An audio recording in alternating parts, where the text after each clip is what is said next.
Nous avons vu déjà, bonjour tout d'abord, j'espère que vous vous portez bien, prenez soin de vous-même et des autres. Nous avons déjà fait la correction du premier exercice de la série 4. Aujourd'hui, nous allons terminer cette série 4 de l'arithmétique et à partir de cette série-là, nous ferons des exercices de révision. Il n'y a pas de cours jusqu'au retour en classe, Inch'Allah. Bon, alors pour l'exercice 2, on voulait résoudre l'équation de x moins 3y égale à 1, avec xy appartenant à n carré. Tout d'abord, on nous demande de vérifier que les couples de 1 et 1, 0 sont solutions. Bien sûr, c'est évident. Pour le couple de 2, on a 2 au carré, moins 3 à la puissance 1 égale à 1. Et 2 à la puissance 1, moins 3 à la puissance 0 égale à 1. Donc 2, 1, 1, 0 est inclus dans l'ensemble de solutions.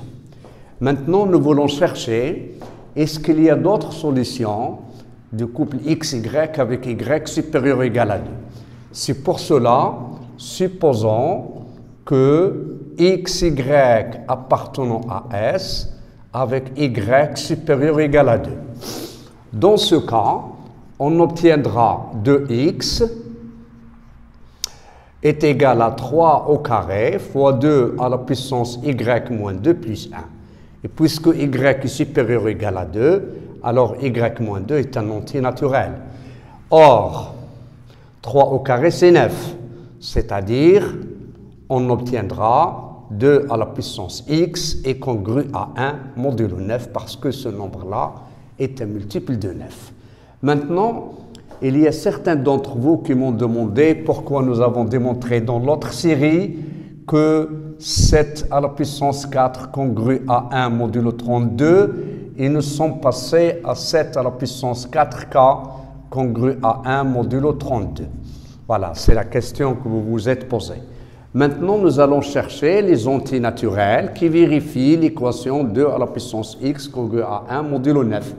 Pour cela, on veut chercher l'ordre de 2 dans la congruence modulo 9 ou ce que nous appelons la période. Alors, vous savez tous que 2 est congru à 2 modulo 9, 2 au carré est congru à 4 modulo 9, 2 à la puissance 3, c'est 8, c'est moins 1 modulo 9, 2 à la puissance 4, c'est moins 2 à la congru modulo 9, 2 à la puissance 5, c'est moins 4 modulo 9, et 2 à la puissance 6, comme vous le voyez, c'est moins 8. 2 fois moins 4, c'est moins 8, et moins 8 plus 9, c'est 1 modulo 9. Et donc, si nous divisons n égale à 6k plus r, avec r appartenant à 0, 1, 2, 3, 4, 5, on aura 2 à la puissance n égale 2 à la puissance k fois 2 à la puissance r, c'est-à-dire 2 à la puissance 6, c'est 1, et ça congrue à 2 à la puissance r modulo 9. Et donc, si nous détaillons les calculs, nous obtenons pour r congru 0, 1, 2, r égale 0, 1, 2, 3, 4, 5 modulo 6, voilà, 6, r égale 2 à la puissance n sera 2 à la puissance 0, c'est 1, 2 à la puissance 1, c'est 2, 2 à la puissance 2, c'est 4, 2 à la puissance 3, c'est moins 1, 2 à la puissance 4, c'est moins 4, 2 à la puissance 5, c'est moins 4, 2, c'est moins 2, moins 4 modulo 9. Et vous remarquez bien sûr que vous obtenez le reste 1 si et seulement si r égale 0. Et donc 2 à la puissance x congru à 0 modulo 9, si et seulement si x est congru à 0 modulo 6. Et donc, puisque vous avez raisonné par implication, nous garderons tout simplement cette implication-là. Et donc maintenant, faisons la réciproque. La réciproque, supposons que nous avons x égale à 6k et y supérieur ou égal à 2. remarquez que, est-ce que nous pouvons trouver des solutions? Si vous avez une solution avec y supérieur ou égal à 2, nécessairement x doit être de la forme 6k, ou y supérieur ou égal à 2.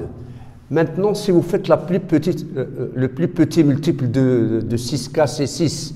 C'est-à-dire si vous faites 2 à la puissance 6 moins 3 à la puissance y égale à 1. Alors 2 à la puissance 6, ça va nous donner 64. C'est-à-dire 3 à la puissance y est égal à 63. Et donc vous remarquez là que le nombre nécessairement sera divisible par 7. Et nous allons voir que pour cette formule-là, si vous avez 3 à la puissance y, nous devons avoir x. Or, si x est égal à 6k, on a 7 et premier. On a 7 et premier. Et donc, 2 à la puissance 6 est congru à 1 modulo 7 d'après le théorème de Fermat. D'après le théorème de Fermat. Et donc, nous obtenons 2 à la puissance 6 à la puissance k moins 3 à la puissance y égale à 1 impliquera que 1 moins 3 à la puissance y est congru à 1 modulo 7.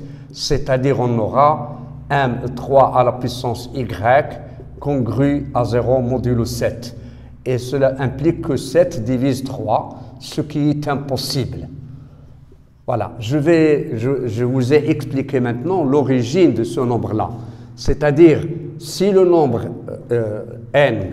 x est multiple de 6, j'ai pris la plus petite valeur, c'est 6.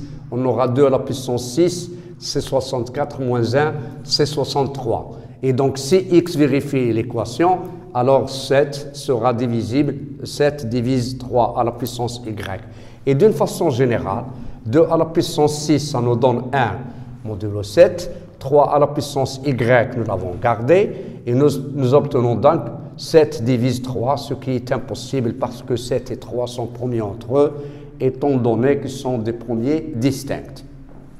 Et donc, l'ensemble de solutions S2, c'est-à-dire pour x, y avec y supérieur ou égal à 2, il n'y a pas de solution, c'est-à-dire S2 est égal à l'ensemble vide, d'où les seuls couples qui vérifient, ce sont les couples 2, 1 et 1, 0. Ça, c'est pour l'exercice 2. Pour l'exercice 3, voilà, pour l'exercice 3,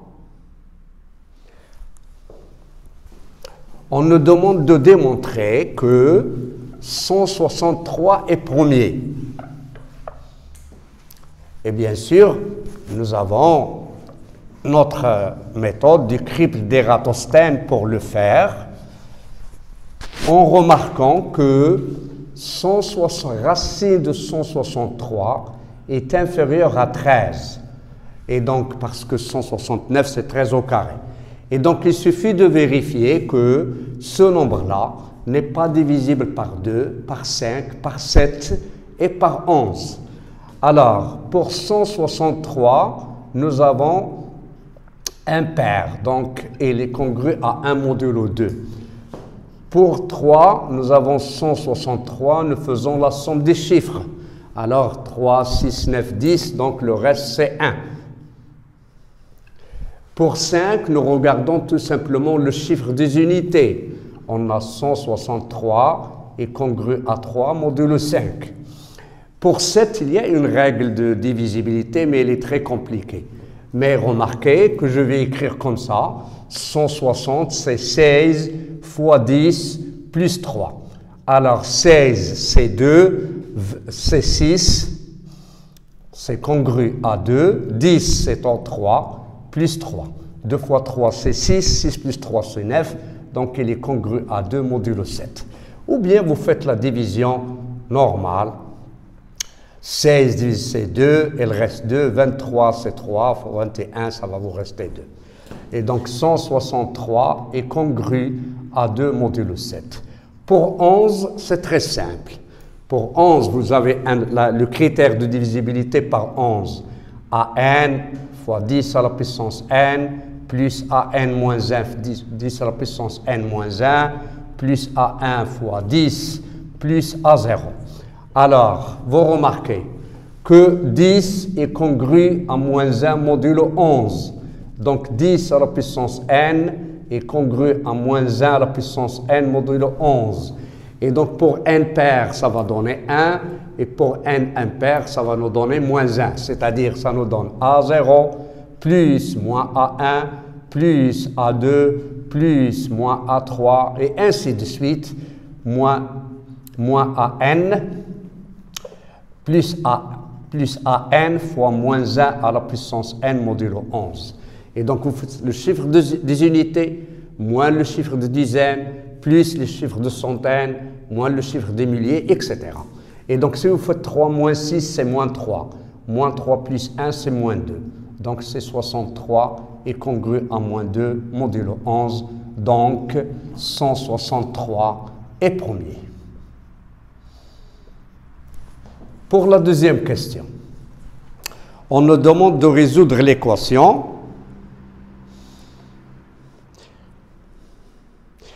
13x moins 162y égale à 1. Et vous voyez là que la solution particulière, elle est un peu difficile à dégager. C'est pour cela que j'utiliserai l'algorithme d'Euclide. 162, est égal à 13 fois 12. 12 fois 12, c'est 144, plus 12, c'est 156, donc plus 6. Alors, si vous faites le 13, ça va donner le 6 fois 2 plus 1. Déjà, le dernier reste, c'est 1. Donc, les deux nombres sont premiers entre eux, ça se voit parce que 13 est premier et ne divise pas 62. Mais le théorème de Bézout nous affirme que cette équation admet des solutions. Maintenant, si vous multipliez cette première égalité par moins 2, vous obtiendrez 162 fois moins 2 égale à 13. Moins 2 fois 12, c'est moins 24. Ici, vous avez le 1, vous le passez ici, ça nous donne moins 1. C'est-à-dire, c'est le moins 25 plus 1. Et donc, vous obtiendrez 13 fois 25 moins 162 fois 2 est égal à 1. Et donc, nous écrivons là 3 fois 13 fois 25 moins 162 fois 2 est égal à 1. En faisant la différence, nous obtenons 13, facteur de x moins 25, égale à 162 fois y moins 2. Et donc, 13 divise 162 fois y moins 2. Et comme 13 et 162 sont premiers entre eux, alors on aura 13 divise y moins 2. Donc, il existe k dans z tel que y moins 2 est égal à 13k. Et si vous remplacez ici, vous obtenez x moins 25 est égal à 162k. C'est-à-dire x est égal à 162k plus 25, y égale à 13k plus 2. Et vous faites la réciproque, bien sûr. Réciproquement, pour obtenir l'ensemble des solutions, vous faites la même chose. S, c'est 162k plus 25. Et ici, c'est 13k plus 2. Maintenant, voilà, les solutions, c'est classique. Donc, la réciproque est nécessaire pour passer de quel que soit, il existe à quel que soit k dans Z, avec k appartenant bien sûr à Z. Dans ce cas, on nous demande de résoudre un système, et c'est ce que nous avons appelé un système chinois, ou bien avec les restes chinois. On nous demande de résoudre le système suivant, x congru à 2 modulo 13 et x congru à 3 modulo 162. C'est-à-dire, quels sont les entiers? Si nous les divisons par 13, nous donnons le reste 2.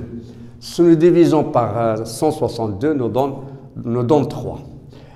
Bien sûr, nous avons vu dans la série 2 que la condition nécessaire et suffisante pour que ce système admette des solutions, c'est que le plus grand diviseur commun de 13 et 62 divise B-1. Bien sûr, le plus grand diviseur commun de 162 et 13, c'est 1. Il divise bien sûr B-A qui est 1. Donc, de la première équation, nous obtenons tous les nombres de la forme 13K plus 2. Si nous substituons dans la deuxième équation, nous obtenons 13K plus 2 égale à 162H plus 3.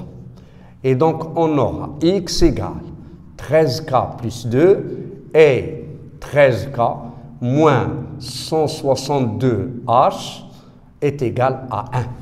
C'est-à-dire, le couple KH est solution de l'équation E. Et donc, le K ici joue le rôle de X. Et donc, le X, c'est-à-dire, on aura K est égal à 162Q plus 25. En remplaçant dans la deuxième, on aura 13 fois 162Q plus 25 plus 2, équivalent donc à X égale. Si vous faites 162 fois 13, c'est 6, 18. 18, ici, ça nous donne 4. Ici, 2, 6, 1. 6, 0, 1, 1106. Donc, X est égal à 1106 Q plus 250. 13 fois 25, ça nous donne 10 fois 250 plus 75. 250 plus 75, c'est 5. 5 plus 7, c'est 325, c'est-à-dire plus 327. Autrement dit, vous pouvez l'écrire comme ça, avec Q appartenant à Z, ou bien vous écrivez l'ensemble de solutions, c'est 1106 Q plus 327. J'espère que je ne me suis pas trompé dans l'opération, mais vous refaites les calculs vous-même. Voilà pour la résolution de ce système chinois. Pour la troisième question, on nous a donné X, une équation F, que nous essayons de résoudre. X à la puissance 25, congrue à 3, modulo 163. Tout d'abord, on nous a demandé de démontrer que X, si X est solution de F, alors on nous a demandé de démontrer que 163 et X sont promis entre eux. Tout d'abord, si X est solution de F, alors il existe K appartenant à Z tel que X à la puissance 25 égale à 3 plus 163. 163K. C'est-à-dire X fois X à la puissance 25 moins 162 fois K est égal à 3. Et donc, c'est D divise X et c'est D divise 163, pardon, 163. Alors, on aura D divise 3. Mais 3 et 163 sont promis entre eux. Et donc, D est premier avec 3. Donc, D divise 3 et D est premier avec 3. Ça nous donne D égale à 1. Ça, c'est une méthode.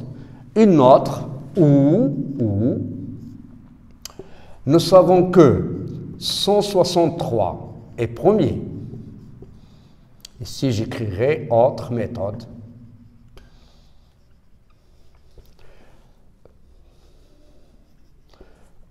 Puisque 163 est premier, on aura 163 divise X où 163 est premier avec X. Et donc, nous devons éliminer ce cas.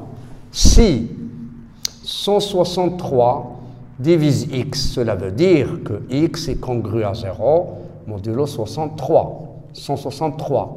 Or, comme x est solution de l'équation, on aura x à la puissance 25 aussi congru à 0 modulo 163, c'est-à-dire on tirera 3 congru à 0 modulo 163, c'est-à-dire 163 divise 3, ce qui est impossible.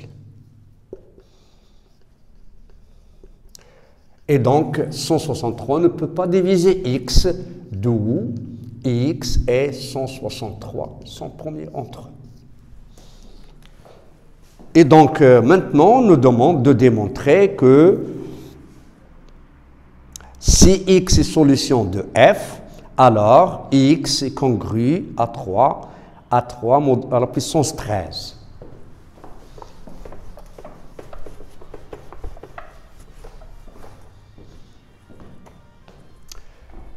Maintenant, si x à la puissance 25 est congru à 3 modulo 163.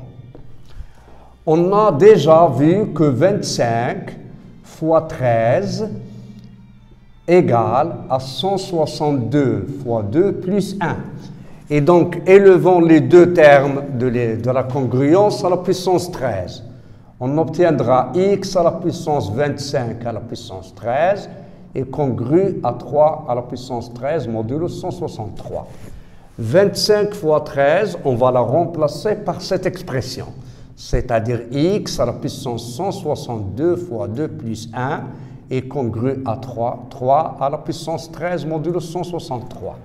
Et donc on aura x à la puissance 62 à la puissance 2 fois x est congru à 3 à la puissance 13 modulo 163.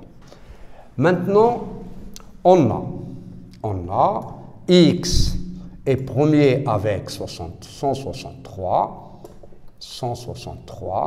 et 63 étant déjà vérifié dans la première question qu'il est premier, donc d'après le théorème de Fermat, on aura x à la puissance 162 est congru à 1 modulo 163, d'où x est congru à 3 modulo 13, congru à 3 à la puissance 13 modulo 163.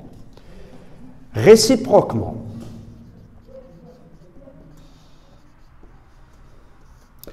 si x est congru à 3 à la puissance 13 modulo 163, ceci implique que x à la puissance 25 est congru à 3 à la puissance 13 fois 25 modulo 163, c'est-à-dire x à la puissance 25 est congru à 3 à la puissance, on va remplacer toujours 13 fois 25 par 162, c'est 3 à la puissance 62 à la puissance 2 fois 3 modulo 163.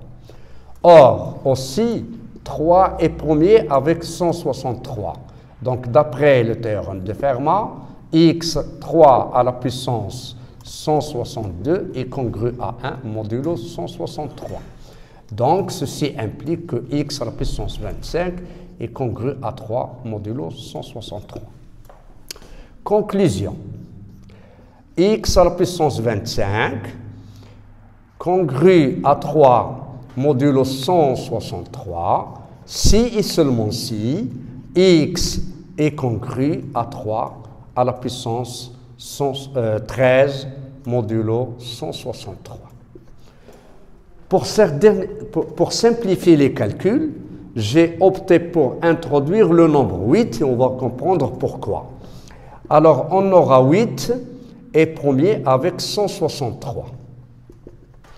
Donc, remarquez que si A est congru à X, congru à BY, à AY modulo N, avec A et N sont premiers entre eux, ceci est équivalent à X congru à Y modulo N.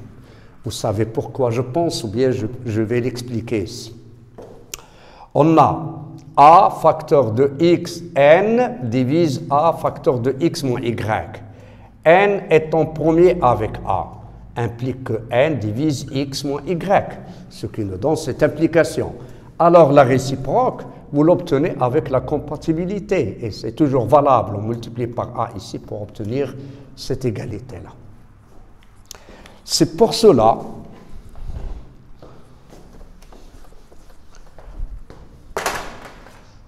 cette équivalence-là, équivalente à 8x congrue à 8 fois 3 à la puissance 13 modulo 163. Équivalent à 8x congru à 2 fois 3 à la puissance 4, 2 fois 3 à la puissance 4, 2 fois 3 à la puissance 4. 4 plus 4 plus 4, c'est 12. Il nous reste là, c'est 3. Modulo 163. Remarquez, 3 à la puissance 4, c'est 81.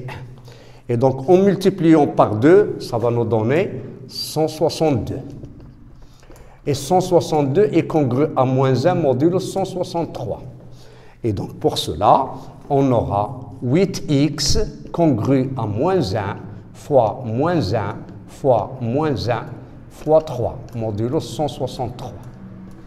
Et donc ça, équivalent à 8x congru à moins 3 et non pas à 3 comme je l'ai fait dans la copie. Vous devez la corriger, c'est 8x congru à moins 3, modulo 63.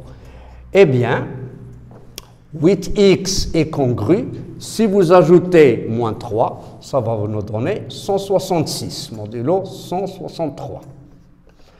Et maintenant, 8 est premier avec 163, ça nous donne x congru, parce que 8 fois 20, ça nous donne 160. Et congru à 20, modulo 163. Et donc, l'ensemble de solutions serait 163k plus 20 avec k appartenant à z. Voilà l'ensemble de solutions. Et voilà l'exercice 3.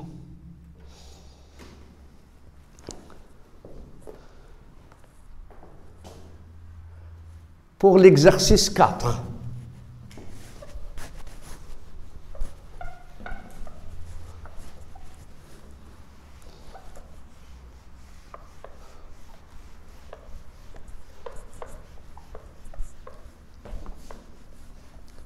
je pense que les choses sont claires et je pense aussi que vous êtes maintenant bien en arithmétique.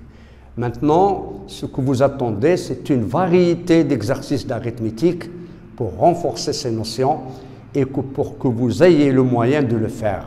Mais sachez que ce travail, vous devez le faire vous-même avant de revoir la correction. Maintenant, nous allons voir l'exercice 4. L'exercice 4, on nous a donné Sn, c'est sigma de k égale à 1 jusqu'à n de k à la puissance 3.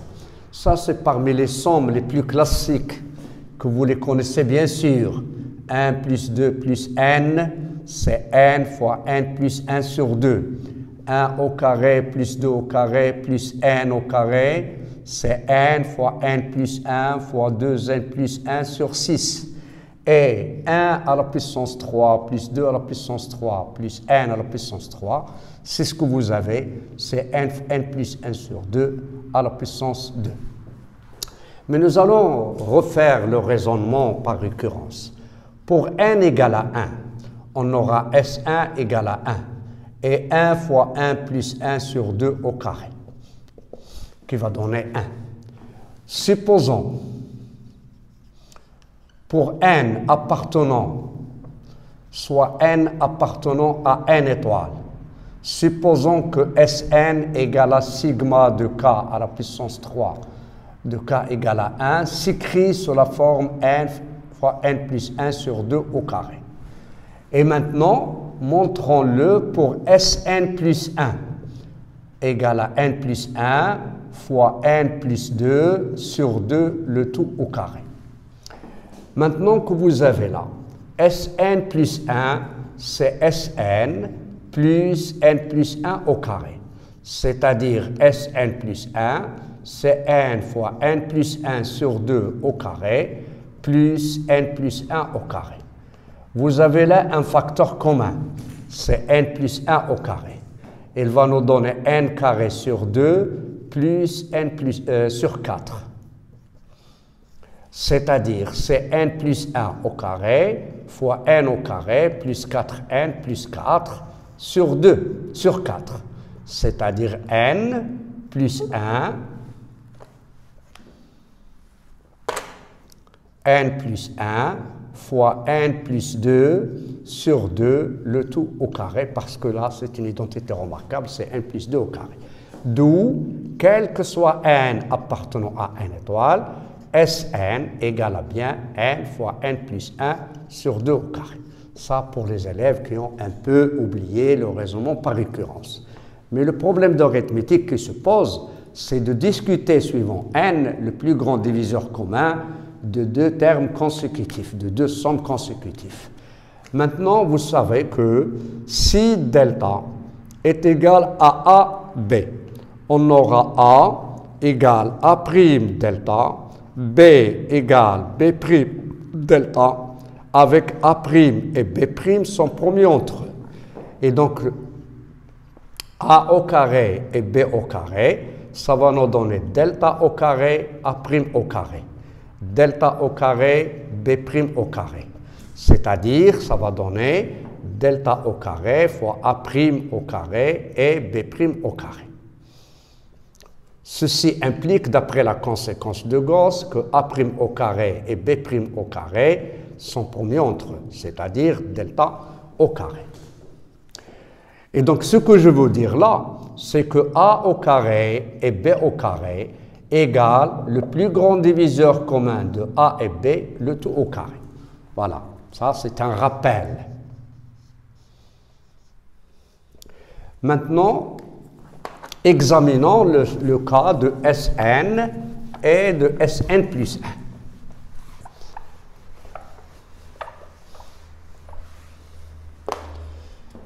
Le cas de Sn et Sn plus 1, on a Sn égale à n fois n plus 1 sur 2 au carré, et Sn plus 1 égale n plus 1 fois n plus 2 sur 2, le tout au carré.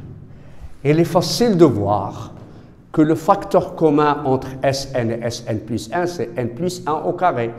Mais ce n'est pas facile parce que rien ne nous garantit que n sur 2 et n plus 1 sur 2 sont des entiers.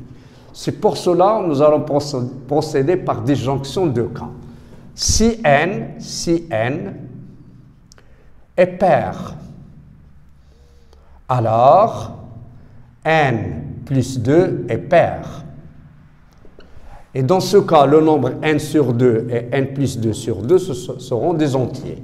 Et donc, le plus grand diviseur commun de Sn et Sn plus 1, ça va donner le plus grand diviseur commun de n plus 1 sur 2 et de n plus 1 fois n plus 2 sur 2, le tout au carré. Et donc, nous avons là un facteur commun qui est n plus 2, n plus 1. On aura donc n plus 1 au carré. Et ici, vous aurez n sur 2 et n plus 2 sur 2. Maintenant, il reste à démontrer que ces deux nombres-là sont promis entre eux. Or, si vous faites la combinaison n plus 2 moins n, ça nous donne 2. Ceci implique n plus 2 sur 2 moins n sur 2 est égal à 1.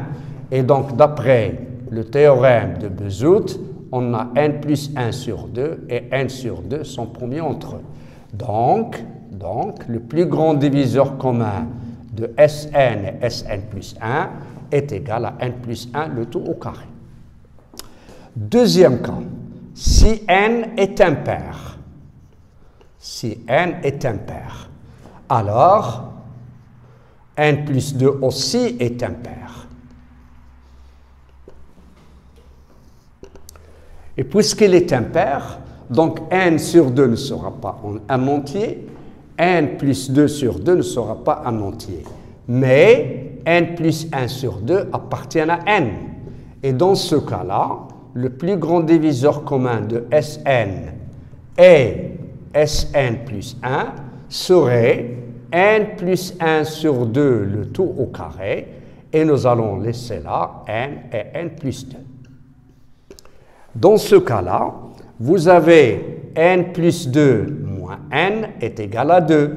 C'est-à-dire si d divise n plus 2 et d divise n, alors d divise 2. Or, les deux nombres n et n plus 2 sont impairs, donc le diviseur commun, d divise n, c'est-à-dire les diviseurs d'un nombre impair sont tous impairs. Donc D est impair, ce qui implique que D est égal à 1. Conclusion, le plus grand diviseur commun de Sn et Sn plus 1 dans ce cas serait n plus 1 sur 2, le tout au carré. Et voilà pour l'exercice 4.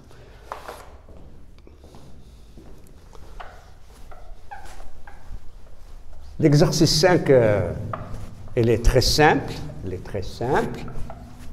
mais nous devons le faire parce qu'on nous dit que montrer que 8 divise 7 à la puissance n plus 1 si et seulement si n est impair. Alors, première question. Vous savez que 7 est congru à moins 1 modulo 8. Et donc 7 à la puissance n est congru à moins 1 à la puissance n modulo 8. Et donc 7 à la puissance n plus 1 est congru à moins 1 à la puissance n plus 1 modulo... Pardon. 8 divise 7, ça. Et donc, ceci, 7 à la puissance n plus 1 congru à 0 modulo 8, si et seulement si, moins 1 à la puissance n plus 1 congru à 0 modulo 8. Et donc équivalent à n impair. Parce que pour le n pair, ça va nous donner 2. Et dans ce cas-là, on vous a demandé de déterminer le reste par 8 lorsque n est pair. Si n est pair, on aura 7 à la puissance n. On aura n égale à 2p. Et donc c'est 7 au carré à la puissance p. Et donc congru à moins 1 à la puissance 2 à la puissance p. C'est-à-dire congru à 1 modulo 8. Et donc 7 à la puissance n plus 1 est congru à 2 modulo 8. Dans la dernière question, c'est un problème de calcul simple parce que si vous voyez la troisième question, on nous a demandé de démontrer que 7 divise 2 à la puissance 4 plus 5. Alors 2 à la puissance 2 à la puissance 4, je l'écrirai comme ça, est égal à 2 à la puissance 3 à la puissance 5 fois 2, et qui est congru à 2 modulo 7, parce que 2 à la puissance 3 c'est 8, et 8 c'est 1 modulo 7, parce que 8 est congru à 1 modulo 7. Et donc 2 à la puissance 2 à la puissance 4 plus 5 sera congru à 2 plus 5, congru à 0 modulo 7, c'est-à-dire 7 divise 2 à la puissance 2 à la puissance 4 plus 1. Voilà, maintenant nous avons terminé les 4 séries d'exercices. Je reviens pour vous dire maintenant, nous allons récapituler. Vous recevrez des séries où il y a un exercice d'arithmétique, un exercice de nombre complexe, un exercice d'analyse.